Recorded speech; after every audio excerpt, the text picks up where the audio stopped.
Welcome to the Remodeler Success Podcast, a show created to inspire kitchen and bath industry professionals to achieve optimal success in their remodeling business.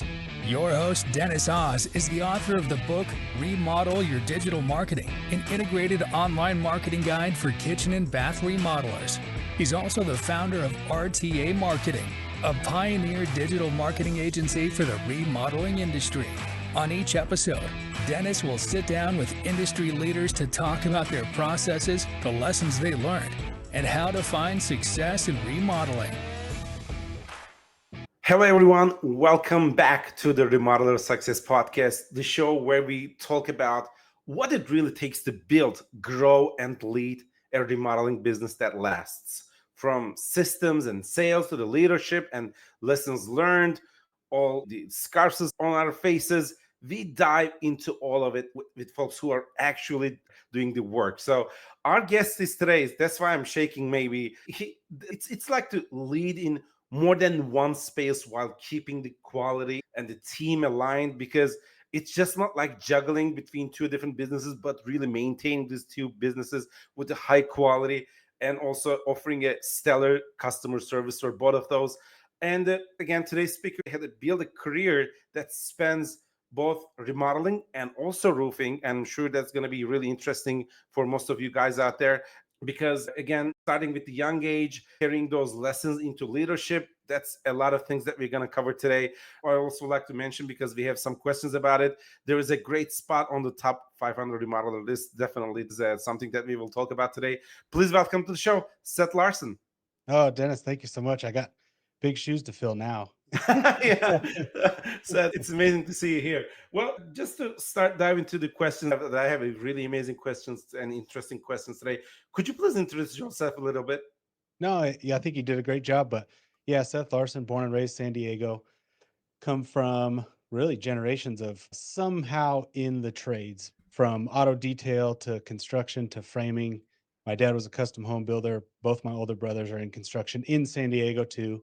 So we get to work together. That's the very quick background. Obviously, I have a wife of 16 years and two kids, but most of my time is spent at work. Well, we know that managing these two companies, especially in the roofing and remodeling, and you did it at scale, and you're dealing with multiple crews, maybe overlapping timelines and maybe material delays, and sometimes you'd have to do it like a real-time decisions, right? I'm sure that there are some operational issues that you're dealing most of the time. How do you fix those issues? No, that's a great question. And it's kind of funny diving right into, like you were talking about, construction and roofing. So I'll give you the quick background on each company. Stel Builders is a only residential, and we're design build. So we have an architect on staff and multiple designers and project managers, but we subcontract all of that work. So we don't self-perform any of that work. On the opposite, on the roofing side, Resilient Roofing, we actually bought that company. So Stel, we started from scratch, we meaning my wife and I. And then we bought Resilient Roofing. The company had been around since 1967, which is really neat. When we bought it, it had one employee. So it was very, very, very small. We've grown it since. Now we're close to about 60 employees, but we do all in-house work. So it's the opposite. And it's so wild that as an outsider, not the people that listen to your podcast, but as an outsider, if you just said, "Oh, I'm in the construction business," well, the two would sound the same, but to your listeners, and you would know, those are vastly different business models. So it's it's been eye-opening, to say the least. When we first got into it, you would think it'd be easy, but man, it is really too different.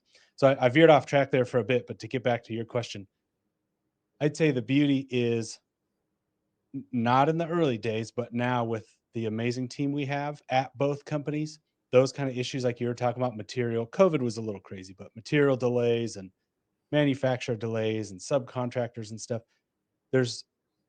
we have such a robust and experienced team that those kind of problems they still pop up, but it doesn't become an issue.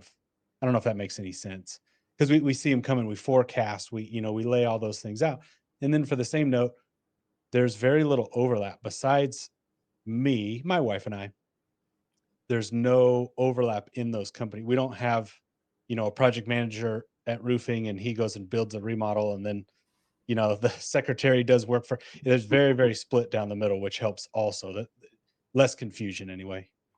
This is amazing to hear, because I'm sure when you do that in this way, it's just give you the you're really much more powerful when you're making decisions. You also talk about team there. I have a couple of more questions about how you bring that team and keeping. We'll get in there, but let's talk about the sales a little bit, because I would like to learn more about your sales processes, because sales and construction, that all we know, it's more than just closing, and you have to qualify the leads, and then you have to educate homeowners, and you have to set really clear expectations right in the get-go. And what does your process really look like, and how do you train new team members to follow that one? And maybe that's going to be a follow-up question, because you have the sales process right now, you have to train this team. How do you do all of these together? Yeah, no, that's a great question. We have 3 different sales processes. So one is for the design build remodeling company. You were kind of alluding to this, but it's a relationship building. It's not really, there's very little sales involved in those type of projects. Just last week we sold one, quote unquote, but we signed a contract for just over 900,000 for a remodel. And then this Friday, it's not signed yet, don't count your chickens, but one client's coming in to sign one for 1.2 million. That's about a normal size project for that company. But signing the contract is just the very last step out of, 10 meetings, 8 meetings. It depends on the project, but first we meet at the house, then we get to know them and get to know their family, what their needs and wants are. We have a whole questionnaire for that. Then we measure their house, then we lay it out existing, then we lay out our new plans, then we go into 3D and modeling, and the whole drill through a design process. So the sales process is the design process. And then, like I say, once we get to the end, signing the contract's just kind of the natural conclusion to that process. So there's very little sales involved, but that's the sales process for the design build. The other 2 are on the roofing side. For a residential repair or re-roof, that actually is can be, not always, but we strive for a one-call close. It's not high pressure, it's not hardcore, we don't have any negative reviews about they were high pressure, none of that. But if we can find their problem, solve their problem with multiple options, and get that done in one visit, it just is more efficient for everybody. But then the third one is more, I guess you'd call it business development. That's on the commercial side of roofing. And we do have 2 pretty separate divisions as far as sales is concerned. Production, once a new roof comes in, production handles it as a team. But as far as sales, we do have the residential side and then the commercial side. Anyway, the commercial side, it's kind of similar. It's in between the 2, I guess you could say. It's similar to the remodel, where I have to meet with you and get to know you and know the property. Or if they're, let's say, a project manager or a general contractor, we do repeat business with those. They have to get to know us as people and get to know our process. They have to test us out, make sure we're any good. So anyway, that one's a little bit more relationship, but also trying to solve a problem. I don't know if that makes any sense, but there's our 3 sales processes all in one. This is good to know, and thank you so much for sharing this one. I'm sure our listeners today is just really getting the golden nuggets out of it, because, folks, we are talking here not only one business but 2 businesses, not interfering each other, but also it's just like setting clear guidelines and managing them at the same time. So I'm sure you're getting a lot of value out of this conversation today, because we are just warming up. So I have another question for you. Absolutely. Yeah. So I just wanted to dive a little more about team management, and also that's the sales part of it. But then you have to keep your team motivated about delivering a stellar customer service, and your clients needs to have a great client experience in the sales and also customer service. How do you get your teams ready to deliver this greatness at the same time? No, that's a good question. It kind of ties back into the sales process. So at the remodeling company, the salesperson, like we keep saying, really is a designer. By nature, they have to be passionate about the design. Because if they weren't and they were just trying to sell something, people see through that. You know what I mean? So anyway, I say that to say that designer is involved the whole time. So they ensure that the project is a success and the client is happy. Whereas with roofing, it's slightly different. There's so many more transactions that the sales rep really is a sales rep. And once they're done, of course, the client can call them. They don't, disappear. But their job is to bring in the client. And then we have such a robust administrative and production team that ensures customer success and 5-star reviews. And that, I think last month we had a push for it, but in June we had, was it 62 5-star reviews or some crazy thing? That was our biggest one ever. Just hear this one, folks. This is very important, and you need this one too. So very important, and thank you so much. That I'm sorry, I just don't want to interrupt, but please No, it's go ahead. good. Yeah. No, that's so obviously you got to earn that. You can't just ask people for 5-star reviews. They'd say, no, get out of here. but that just proves that our process, and again, back to sales has to set it up correctly. They can't just go sell anything and then have a good team to make up for it. They can't sell garbage. They can't sell things that don't fix the problem. They can't try to ding people for too much money, or what's it called, bait and switch, where you sell something for cheap and then come back and say, oh, that's extra. So you got to have a talented sales team. But the difference between the two companies, I know I keep going back and forth, but that's kind of what I was trying to portray here, is sort of the differences and pros and cons of both. You do have to have a stellar administrative team and, of course, an amazing production team. But the other thing, I don't really know.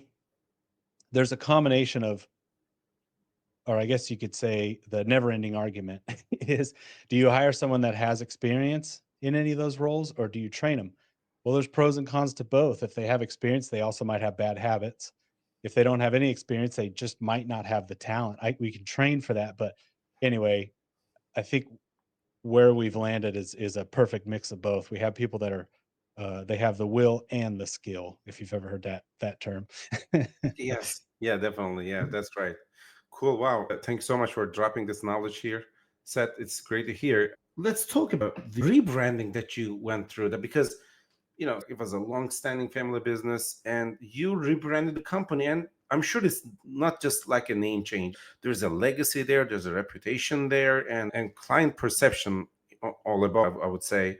What surprised you the most during that rebrand, and what should others really watch out for? I'm asking you this question because some of our listeners here, maybe they will be thinking about rebranding, and sometimes they are not really feel like, let's do this type. It's not, they are not coming to it. They cannot really reach out to that moment.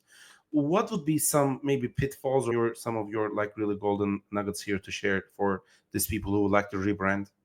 No, that's a great question. It's a lot of work. It's expensive, but at the same time, like I say, when we bought it, the company was so small that was the time to do it. You know what I mean? Instead of once you get big and you have truck wraps to redo and business cards. And so timing wise, it was great. The reason for it mainly was to get out of, what's the word? Basically tying to a name, a person's name. It sounds too small. We're still a mom and pop company, but I don't want to advertise that to the world. I'd rather look like an organization that's not made up of just one person. I don't want to be the most important person. You know what I mean? So really the main reason to do resilient roofing, I knew it had to start with an R. I didn't realize how hard resilient is to spell for most people. That was a tough learning curve, but I wanted to have 2 R's and have it, sort of easy to remember. And anyway, so we did a whole market study on different names and stuff, came up with resilient roofing. And then so far, I think it's been good. Nothing crazy that we learned, or, mistakes or anything. Once you decide something, you just got to run with it. But I'm glad we did, because it doesn't have that feel of, John Smith Construction or something. It just seems like it's that one guy. Well, ours was Larson Roofing, so it's our last name, but it just seemed like a small family. And anyway, our long-term plans are to be multi-city and multi-state. We're still just Southern California for now, but eventually the idea would be to grow even bigger. So, quote unquote, a bigger name would make more sense for that idea. Yeah, well, I'm sure that you will get there eventually because, folks, if you just really have a quick look at, like, even skim Seth Larson resume, that you will see when we're talking about this is going to be coming up, I'm sure, because, yeah, starting from the young age, that you're just, I'm sure that you are really top of your game, and I'm sure that you'll be getting there slowly but surely, for sure. When you say, by the way, you don't really want to be the most important person in the company, say you're the most important person in the company, let's say, do you think it's a big obstacle for being in the business? That's exactly it. Yep, you caught on to that. So you've studied those those rules. Basically, I feel like what's the term? You can only go as fast as your slowest runner. The group can only, and I feel like the leader oftentimes is the most important person because of their ego. And that takes a long time to let go. If someone has a big ego, I never did. So I was always real quick to get that out. But I can only say that because we have such a good team. If we didn't have a good team, yeah, I'd feel like I need to jump into everything and double check and watch over everybody's shoulders. So I'm sure it takes time. And even with us, I'm sure releasing that control takes time. But long story short, I don't ever want to be the person that everybody jumps to. That doesn't mean I don't get involved in issues or problems or, the team can't come to me. That's not it at all. But the kind of rule, it's sort of a joke, but it's meant in seriousness too, is don't bring a problem to me unless it's a really big problem. Then I'll handle it. Then I can take care of it. But I don't want the default to be, hey, we picked a wrong color, or the materials can't get there on time, or the everyday stuff that's just part of being in this business. That's the world we all live in. That can't come to me because, right now we're in a podcast. I'm excited to do this podcast, but if my phone's ringing and they can't get an answer and the crews have to go home and we have to reschedule, well, that just ruined, 5 people's day, let alone the customer. Now they're upset because it was waiting on me, and that makes me feel proud and makes me feel like a, important person. I don't believe in any of that. So the point is, you have to give full control, and therefore you also have to accept mistakes that are made when you give away that full control. And I'm totally okay with that, again, because we have a great team. That's my philosophy. So yes, it is, the majority of my time is working on the business, guiding the ship, setting the direction and the course, and not very rarely do I actually have to fix a problem or escalate something, or go to legal or any of that kind of stuff. That takes up a small minority of my time.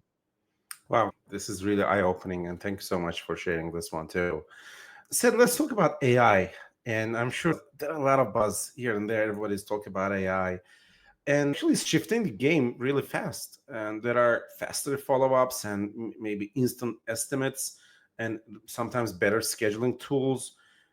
Where do you see the biggest impact for your, yeah, you have two businesses, of course, remodeling and roofing, but sorry for the roofers. And this is Remodeler Success Podcast. So of course, we're going to talk about remodeling side of things. Where do you see the biggest impact coming for remodelers? No, we've met a lot about this as a leadership team. And for us, I'm a pretty quick adapter, but I feel like it's a tool, just like any other tool, just like CAD, just like renderings, just like everything. We do use it, but we haven't, what's the word? We haven't dove in head first yet. We haven't replaced anybody. I'll put it that way. We do have an agent that answers our phone on the roofing side. Roofing, actually, I will talk about remodeling, but roofing business is growing so fast. We actually do have a lot more AI uses over there, like our answering service. If you call, actually, I invite anyone on listening in. If you call our number, it's area code 619-501-2138. During the day, you'll talk to our people in the office, but at night it goes to an AI. And I bet now that I told your listeners, they're going to know. But if I didn't tell you and you talk to her name's Emily, you would not know that she's an AI. So we do use it there. Obviously, we use the prompts and organizing pivot tables and doing some accounting stuff. We do use it to save time there. On the remodel side, it is a tool. We haven't fully embraced it. We have such a great process that's been working the same for almost 20 years. We haven't, like I say, replaced anybody. It is a tool. We use it for sort of mundane tasks here and there. The coolest one I've seen is where you upload a blank area of a plan, like the existing plan, or even the new plan, but just as a box, and you ask it to fill in cabinets and furniture and layouts and stuff. That one's pretty cool. I can't remember the site off the top of my head, but that one's pretty neat. Or the other one where you can take a picture. If most of our projects are really reinventing the whole space. Rarely do we do like a bathroom remodel or a kitchen remodel. we do those, but as part of a bigger, addition or second floor, that kind of thing. But the one I've seen is you take a picture of the space and it'll replace your cabinets and replace your appliances and give you a visual. And it's a beautiful visual. I've seen that one before. There's some takeoffs estimating that are automated now with AI. They're getting better. They're not quite there yet, but those are getting better. So I think the future's bright. I think everybody, what we've been pushing for the last 2 years is having everyone on the team utilize it and embrace it, but still don't let that make them brainless. I don't know if that makes any sense, but that's kind of been our push, is use it as a tool. We're not replacing you. You're not, robots can't build stuff yet. So we're still safe, but anyhow, try to use it as a tool. Save yourself some time. That's how we've embraced it. Yeah, well, I'm sure that it's helping you with a couple of days ago, I realized that the project management tool that we are using, it's implemented an AI system. And right now, just like a digital marketing agency, we can see who is doing what. And I was also asking what would be some of the things that we can make better on our organizational chart. Maybe, oh, Dennis, you know what, do this or that. This is just like using it just like an advisor, and it's just really giving you really eye-opening information there. And I really like that part of it too. I'm sure that some of the tools, just like you said, will quickly adapt AI, and they will just at least have AI functionality pretty soon. And maybe one of the good, I would say, recommendation here that we can tell anyone here about the tools that we'll be using. Let's say, folks, pick the tools who is just really investing through AI and innovation. So if it's a tool that is, they're not really care about AI, they're not going to go anywhere in the next 5 years. But if you are working with a tool for, just like Seth gave an example, like here we are using a tool that visualize the room right away with different design details. And I'm sure most of you guys here, maybe when you're listening, you're feeling like you're struggling with the new designs, and at least make that project really appealing and really look nice for the homeowner that you're talking to. And these tools is going to be like your real favorite assistants in the future, just like Seth explained here. And thank you so much for that one, Seth. Thank you. Since we're talking about this, let's talk about marketing a little bit. We are talking about the differences between like the roofing side and remodeling side, but I just want to talk that on the remodeling, I would say, baseline. I know it's getting the click is just maybe nothing, because bringing traffic to your website, maybe not the end game. When they come, you need to qualify the homeowners. Again, first you have to qualify the traffic, then when they show up, you have to qualify the homeowners, the real people, right? Then what's really working best for you right now when it comes to getting those solid project leads? No, there's been a lot of changes, and as I'm sure you're you're aware, especially in the Google world, because of AI. That's actually a perfect transition to talk about this. Um, the funny thing is, even though this is a remodel show, we don't hardly do any advertising. We were 0.02% of our budget, or of our total volume last year, was on advertising at Stel, at the remodeling company, because I wish I could say mostly by referral, but there's a lot of referrals. And based on the size projects that we have, we only do half dozen or so a year, 6, 7, 8, somewhere around there, projects. So we don't sell them all, but the point is we only have to meet with a couple people a month to make that business model work. Whereas on the roofing side, it's a whole different animal. So I know much more about marketing in that world. And as far as for all intents and purposes, it's the same animal. But budget wise, last year, if I remember right, don't quote me on this, but I think we were about 7% of our revenue was put to marketing. So it's, a growing company. That's kind of a good number. Well, this year, fortunately or unfortunately, we're doing better than most in the industry, but that went up to 9%. Then it was 12. Then it was 13. We're 14, almost 15 now for the year. We've just been putting a ton of money into it because I got to keep the guys busy. So like I said, I need about 1 or 2, maybe 3 leads a month at the design build company, which doesn't sound like much, but that's plenty for what we do, since most are qualified, et cetera, et cetera. On roofing, I believe the last number, our target is about 120 a month. So it's a lot more appointments that we need just to keep the things moving. The closing ratios are different. different. The demo rates are different. All those things are different. But the point is, the cost per lead has only gone up. Google effectiveness has gone down. Cost per lead has gone through the roof. So before, I'd say 2 years ago, when the big Google drop off happened, we had maybe 5 or 6 different lead sources at roofing. Now we're up to about 18, because we're just trying all different things and trying to get the cost per. We really care about the cost per scheduled lead. That's our main measure. Obviously, you want to track closing ratio and therefore cost per sale, but really, I feel like marketing doesn't have as big of an impact. That's on sales at that point. Anyway, I'm rambling, but the point is, it has changed a lot. AI is taking over. What's it called? GEO is the new term for generative engine optimization. Generative Yep. engine optimization. Exactly. Yeah. I'm going to ask you that one too. Well, since ChatGPT's people are just changing the way that they act and behave on, I would say, it's not a search bar anymore. And you don't just like see those blue links anymore. You just go there and ask, what would be the best remodeling company near me? Or, where's the biggest showroom that I would like to see some designs and some display items in a showroom or something like that. Well, that's a long way, I'm sure, right now, even if today we don't have a clear path how to get a real good, successful GEO campaigns, just like we have in SEO for many, many years. But do you think that is going to be like we are getting there slowly? Do you think that the people will really change their behavior when they're searching things? Or what's your take on that one? I do. I was just talking to my neighbor this weekend. She's in her 70s, and somehow we were talking about, searching, and I don't know how we landed on AI. Everybody's talking about AI. And she's like, yeah, I changed my, what do you call it, homepage. Used to be Google, now it's ChatGPT. And I was like, oh my gosh, that just, And you blew said my mind. 70 years old? Yeah, she's in her 70s. And that really kind of changed my whole way of thinking, like, all right, this isn't temporary. This isn't, it's going that direction. So to your point, yeah, I think that's the direction it's going. So the question really that I don't have the answer to is, what does that mean for us? How do we get ahead of that curve? Is it SEO, type of projects like we used to do back in the day specifically for GEO?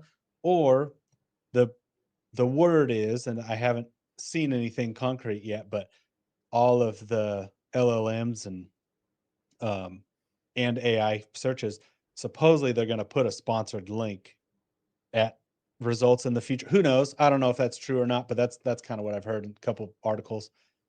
It would say sponsored. It would be, very prevalent, but that would be the way to, get the cost per click on those anyway. It's really interesting to watch as well, because we were really dealing with Google's monopoly. And yeah, we always like, I say that out loud because yes, Google Ads, Google Search, Google Maps, and our businesses needs to be there. Right now, people are just using something out of Google. And of course, that system is right now depending the massive Google data for sure, but maybe it will change in the future. Even Apple is working on its own search system. And if they change, Google is paying billions of dollars to just Apple just to be able to be the default search engine right now. And just think about it, what happens? Just Apple switch this game, and it's really unclear. Just like you said, we never know, and how is going to do the advertising going to work over there?